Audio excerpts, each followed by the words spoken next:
दोस्तों नमस्कार। दर्शकों जय माता दी।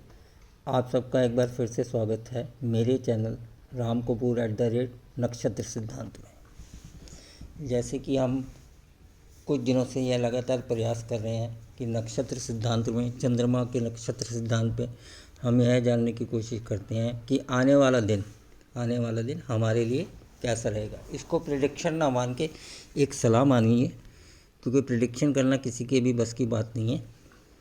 तो एक सलाह मानिए, अगर आप उस सलाह के अनुरूप चलना चाहें तो आप स्वतंत्र हैं, ना चलना चाहें तब भी स्वतंत्र हैं। वीडियो शुरू करने से पहले एक डिस्क्लेमर दोस्तों, ना तो मैं कोई सेबी रजिस्टर्ड एडवाइज़र हूँ और ना ही मैं कोई ज्योतिष हूँ। यदि आप मेरी वीडियो के आधार पर किसी भी तरीके से शेयर बाज़ार में बाई एंड सेल का बटन दबाते हैं तो उसके प्रॉफिट एंड लॉस के लिए आप स्वयं जिम्मेवार होंगे।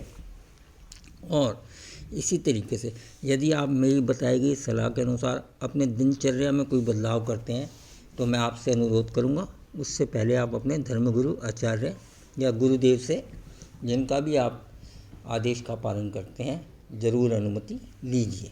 केवल मेरी सुनी ही बात पे विश्वास ना कीजिए। आइए दोस्तों शुरू करते हैं।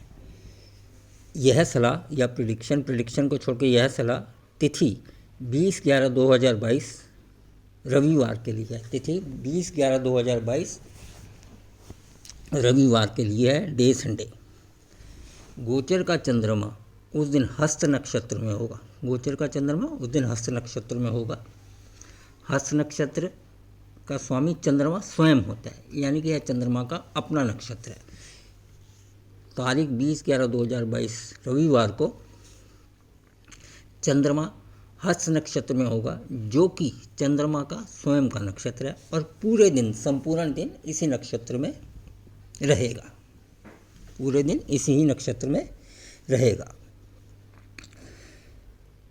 नक्षत्र गुण के आधार पर, जैसे हमने कल भी बताया था, नक्षत्र गुण के आधार पर यह क्षिप्र नक्षत्र है। क्षिप्र शुभ नक्षत्र है। यह, इसमें तत्व वायु का है और लिंग पुरुष का है। यह इस नक्षत्र के गुण हैं, जिसे हम ट्रेट्स कहते हैं। नक्षत्र की आकृति हाथ के समान होती है और इसमें तारों की संख्या 5 होती है। नक्षत्र आकृति हाथ के समान होती है और तारा संख्या 5 होती है।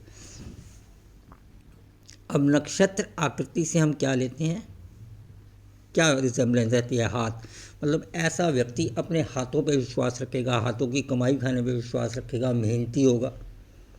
यदि उसके ग्रह जो उसकी कुंडली में है वह उसको सहयोग करेंगे या इस चीज़ को साथ अपनी सहमति प्रकट करेंगे तो यह बात हो सकती है। खाली नक्षत्र के आधार पर या आकृति के आधार पर ऐसा बोलना उचित नहीं है, लेकिन काफ़ी हद तक ऐसा माना जाता है कि नक्षत्र आकृति का, अगर आपका जन्म हस्त नक्षत्र में हो रखा हो तो इस नक्षत्र या कोई भी नक्षत्र उसकी गुण आपके अंदर अवश्य आते हैं।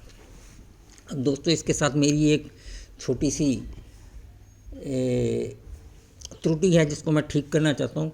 कल जब मैंने आपको उत्तरा फाल्गुनी नक्षत्र के बारे में बताया था तो उसके गुणों में मैंने आपको बताया तो वो ध्रुव नक्षत्र है, शुभ है, उसमें वायु तत्व है और वो स्त्रीलिंग है। ये सब सही है, लेकिन ध्रुव नक्षत्र का वर्णन अर्थात अर्थ बताते हुए मैंने आपको कहा था वो लघु होता है। इस जगह मैं थोड़ा सा गलत था। ध्रुव नक्षत्र का अर्थ होता है स्थिर, स्थिर।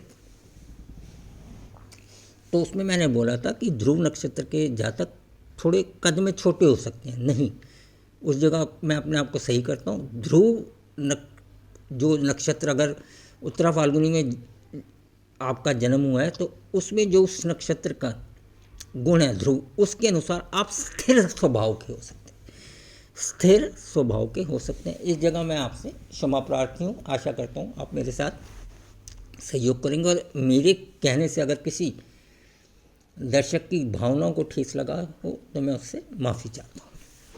अब थोड़ी बात चंद्रमा के बारे में, क्योंकि कल हस्त नक्षत्र जो है वह चंद्रमा का ही नक्षत्र है। क्षिप्र होता है लघु नक्षत्र, छोटा छोटा। शुभ नक्षत्र है, वायु इसका तत्व है, पुरुष इसका लिंग है। अर्थात ऐसे नक्षत्र में जन्मे जातक लघु छोटा कद हो सकता है, शुभ हो सकते हैं, शुभ विचारों के हो सकते हैं, वायु के समान तेज हो सकते हैं और उनमें पुरुष प्रकृति ज़्यादा हो सकती है, पुरुषोचित गुण ज़्यादा हो सकते हैं। और जैसे मैंने नक्षत्र आकृति के बारे में बताया कि इसकी आकृति हाथ के समान है, तो वह अपनी मेहनत पे विश्वास रख सकते हैं। अगर इसके साथ साथ उनकी जो कुंडली में ग्रहों की स्थिति भी ऐसी है तो यह चीज़ काफ़ी हद तक आपके साथ मैच कर सकती है। चलिए आगे बढ़ते हैं। जैसे हमने बताया कि इस नक्षत्र सिद्धांत को हम पंचांग से उठाते हैं। पंचांग के 5 अंग तिथि, नक्षत्र, योग, करण, वार। इनमें से हम खाली नक्षत्र सिद्धांत को उठाकर, नक्षत्र के भी एक बहुत छोटे से सिद्धांत तारा बल को उठाकर हम यह जानने की कोशिश कर रहे हैं कि आने वाला दिन हमारे लिए कैसा रहेगा, उस दिन की प्लानिंग हम कैसे करें कि हमारा दिन अच्छा बीते। इस दिन 20/11/2022 रविवार को चंद्रमा की राशि कन्या रहेगी। चंद्रमा की राशि कन्या रहेगी। चंद्रदेव किस किस के कारण हैं? चंद्रदेव मन के कारक हैं, चंद्रदेव माता के कारक हैं, चंद्रदेव तरलता के कारक हैं, चंद्रदेव जल के कारक हैं, चंद्रदेव भावनाओं के कारण हैं और चंद्रदेव ट्रैवल के भी कारक होते हैं। ट्रैवल मतलब घूमना फिरना हम जिसे कहते हैं, उसके भी कारक होते हैं। ये थोड़ा थोड़ा ग्रहों के जिन जिन चीज़ों के वो कारक होते हैं उस बारे में जानना आवश्यक होते हैं। तो जिनका चंद्र के नक्षत्र में जन्म होगा वो थोड़े भावना प्रधान हो सकते हैं, जिसे हम भावनात्मक कहते हैं कि ये व्यक्ति भावनात्मक है, ठीक है ना। उसमें मातृचित गुण ज़्यादा हो सकते हैं। और चंद्रमा नमक को भी रिप्रेजेंट करता है, वो नमकीन खाने के शौकीन हो सकते हैं, क्योंकि चंद्रमा खाने का भी कारक है। चंद्रमा खाने का भी कारक है। ये छोटी छोटी बातें जान लेने में कोई बुराई नहीं होती। चलिए दोस्तों आगे शुरू करते हैं। तिथि 20/11/2022 को चंद्रमा का नक्षत्र हस्त है, जो कि चंद्रमा का अपना स्वयं का नक्षत्र है। और संपूर्ण दिन इस दिन रविवार को चंद्रमा इसी नक्षत्र में रहेगा रात के 12:26 तक। रविवार पूरे दिन इसी नक्षत्र में रहेगा। तो गोचर के चंद्रमा 20/11/2022 के अनुसार जिन भी जातकों का, दर्शकों का, देखने वालों का, माताएं बहनों का जन्म निम्न ग्रह के नक्षत्रों में हो रखा हो। कौन कौन से ग्रहों के? चंद्रमा, गुरु, बुध, शुक्र। चंद्रमा, गुरु, बुध, शुक्र ग्रहों के नक्षत्रों में हो रखा हो। चंद्रमा के नक्षत्र होते हैं रोहिणी, हस्त, श्रवण। गुरु के नक्षत्र होते हैं पुनर्वसु, विशाखा, पूर्वा, भाद्रपद। बुध के नक्षत्र होते हैं आश्लेषा, ज्येष्ठा, रेवती। शुक्र के नक्षत्र होते हैं भरणी, पूर्वा, फाल्गुनी, पूर्वाषाढ़ा। दोबारा सुनिए। चंद्रमा के नक्षत्र रोहिणी, हस्त, श्रवण। गुरु के नक्षत्र पुनर्वसु, विशाखा, पूर्वा, भाद्रपद। बुध के आश्लेषा, ज्येष्ठा, रेवती। शुक्र के भरणी, पूर्वा, फाल्गुनी, पूर्वाषाढ़ा। जिन भी जातकों का, देखने वाले दर्शकों का, माताओं बहनों का, गृहिणियों का जन्म चंद्रदेव, गुरुदेव, बुधदेव, शुक्रदेव के नक्षत्रों में हो रखा हो, वह जातक किसी भी तरीके का नया कार्य रविवार के दिन ना करें। रविवार के दिन नया कार्य करने से मतलब है किसी से मिलना हो, वैसे साधारण मीटिंग कीजिए। किसी से किसी शुभ कार्य के लिए मिलना हो, आप किसी, जैसे घर में बच्चे होते हैं, बच्चों के विवाह को पक्का करने जा रहे हो, या गाड़ी लेनी हो आपने, या मकान बदलना हो, या मकान देखने जा रहे हो, या किसी चीज़ को, और जो छोटे मोटे आम साधारण से ज़िंदगी के अच्छे कार्य होते हैं वो करने चाह रहे हैं, तो मेरी सलाह ये होगी कि आप एक दिन के लिए उन कार्यों को स्थगित कर दें 20/11/2022 को। कौन से जातक?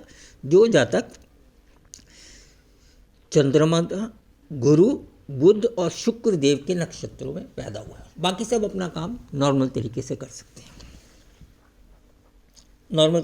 सकते हैं, और कोशिश करें उस दिन किसी से नाजायज़ बात ना बढ़ाएं, गाड़ी संभल के चलाएं, छोटी छोटी बातों का ध्यान रखें, गाड़ी संभल के चलाएं, किसी से नाजायज़ बात ना बढ़ाएं, अपना थोड़ा लिमिट जिसे कहते हैं ना, अपनी सीमाओं में रहें तो ज़्यादा अच्छा होता है, ज़्यादा अच्छा होता है, ताकि आपका दिन अच्छा व्यतीत हो। किसी चीज़ से वहम में ना आए। ज्योतिष जैसे मैं शुरू से बताता आ रहा हूँ एक विज्ञान है, और इससे बड़ा विज्ञान मेरे अनुसार कोई नहीं है। मेरे मतानुसार, आपका मत अलग हो सकता है, उसमें मैं कुछ नहीं कर सकता, लेकिन मेरे मतानुसार ज्योतिष से बड़ा विज्ञान कोई नहीं है। उसका सबसे बड़ा उदाहरण दिन और रात हैं जो रोजाना होते हैं, उससे बड़ा उदाहरण मैं आपको नहीं दे सकता। यह ज्योतिषी है। रविवार के दिन शेयर बाज़ार बंद होते हैं, तो शेयर बाज़ार से संबंधित मेरी कोई प्रेडिक्शन नहीं है। एक साधारण सी प्रेडिक्शन है कि आप जो नॉर्मल व्यापार करते हैं, या संडे को अधिकतर लोगों की छुट्टी भी होती है, जो नौकरी पेशा लोग होते हैं, जो नॉर्मल व्यापार करते हैं, वो भी कोई नया काम ना करें। थोड़ा नए काम का परहेज करना है एक दिन के लिए। कौन से जातक? जिनका जन्म चंद्रमा, गुरु, बुध और शुक्र के नक्षत्र में हुआ हो, तिथि 20/11/2022 रविवार के दिन। आशा करता हूँ इस जानकारी से आप सबको लाभ पहुँचेगा। सबसे बड़ी बात और सबसे प्रमुख बात, किसी भी चीज़ के लिए मैं बार बार कहता हूँ, वहम या शंका में नहीं पड़ना। अपना डेली का नित्य कर्म कार्य अवश्य करना है, नित्य कर्म कार्य अवश्य करना है, उसे नहीं बंद कर देना। लेकिन जो चीज़ स्थगित हो सकती है उसे कर देना, उसे कर देना।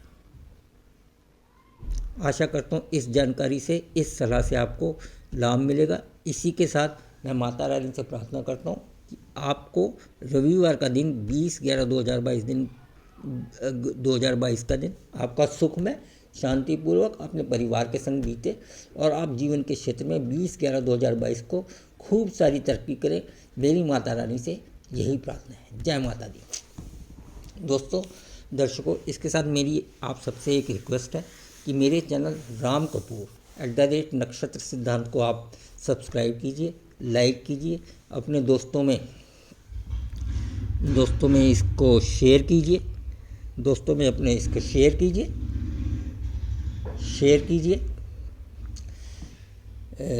ताकि उनको भी यह जानकारी मिल सके और वो भी इस जानकारी का लाभ उठा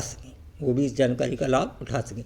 यह जानकारी मैं इस तरीके से दे रहा हूँ क्योंकि मैंने इस जानकारी के आधार पर अपना अमल में लाया हुआ हूँ, और मुझे इस तरीके से, जिस तरीके से मैं आपको बता रहा हूँ, करने से फ़ायदा ही मिलता है, कोई नुकसान नहीं मिलता। आशा करता हूँ आपको भी इस जानकारी से फ़ायदा मिलेगा। जय माता दी। धन्यवाद।